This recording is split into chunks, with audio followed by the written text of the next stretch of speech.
Grabatzen ari garen unean arratsaldeko 5:03 diren honetan, atzo Eibarko astelena pilotalekuan, Ezkurdiak eta Tolosak Laso eta Arangurenen aurka jokatu zuten binakako txapelketa nagusiko 6. jardunaldiko lehen norgehiagokaren analisia egingo dugu. Garaipena Laso eta Arangurenentzat izan zen 22 eta 10 emaitzarekin eta ondorioz bikote urdinak bigarren puntua eskuratu zuen.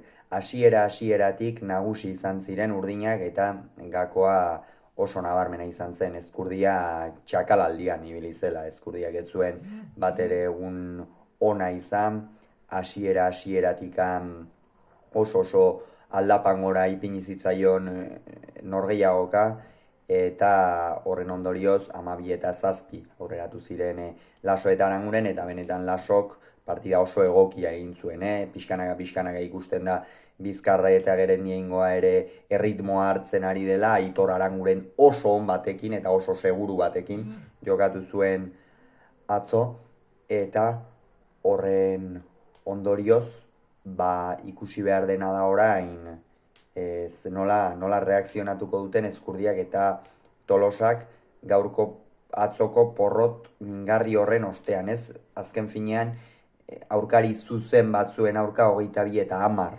galdu baitzuten, eta hori normalean mingarria izan ohi da. Kontua kontu, esango nuke, batez ere hasierako Ezkurdiaren akats hori ez gain Aranguren pronostikoak erabat hausten ari dela. Lehengoan ere Altunaren eta Martijaren aurka partida oso ona egin zuen, gertatzen dena noski Martija ere oso seguru ibili zela atzekaldean, Arangurene pixka bat gehiago galdu zuen, eta Altunak aurrean sekulako norgehiago egin zuen, baina Aitor Arangurenek benetan ez diola inori inbidiarik eduki behar, eta hori ere Aninakoarentzat moralki igoera handia izango da.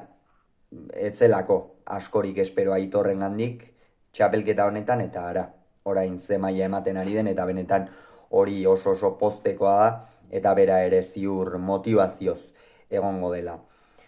Hortikan aurrera, hau da, 12 eta 7 aurrera, berdin jarraitu du norgehiagokak, Lasok tanto asko amaitu ditu, bizi mugitu du pilota, Tolosa atzeko kuadroetan sufritzen, eta Ezkurdia ezinean aritu da, eta horrela izan da 22 eta 10 arte.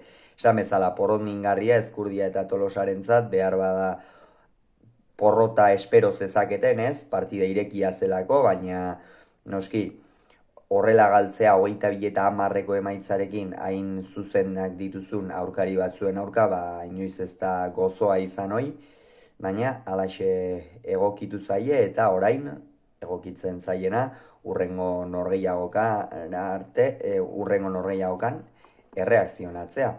Eta honen bestez, honela geratu dira bi bikote hauek sailkapenean, Ezkurdiak eta Tolosak oraindik ere 6. jarraituko dute bi garaipenekin, eta Lasok eta Arangurenek 7. baina hauek ere 2. garaipena eskuratuta. Hauxe beraz esan beharreko guztia, hurrengoan gehiago izango duzu, bitartean ongi izan, agur.